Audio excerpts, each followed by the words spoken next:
Worshippers and conservationists gather for what was thought to be last prayers at the historic Chao Mei Tub Tim Shrine on the day the temple's demolition was set to begin.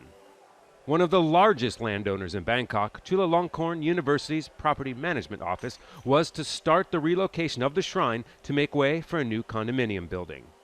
But the developers did not show, and those in prayer were left in peace.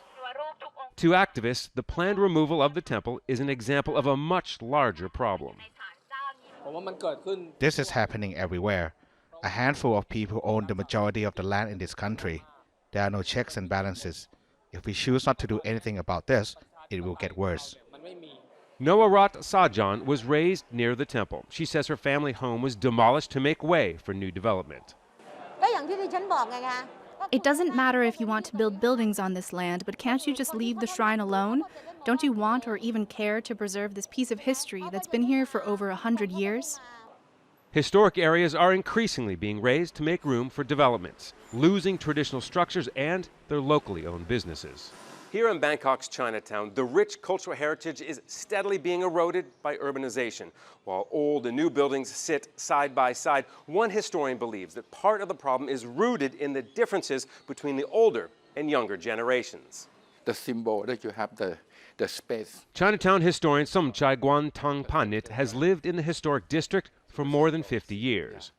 He shows us So Heng Tai, a 200-year-old traditional Chinese family compound. It's been in the same family for 8 generations, and they're committed to preserving it.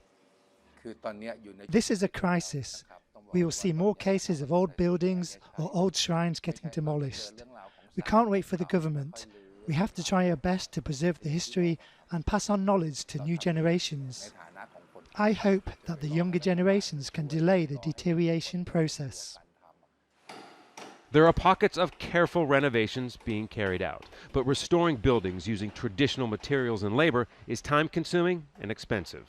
For developers, there is often little financial incentive in preserving the city's past. University officials say they will carefully preserve the Chao Mei Tub Tim Shrine when they move it to a new home.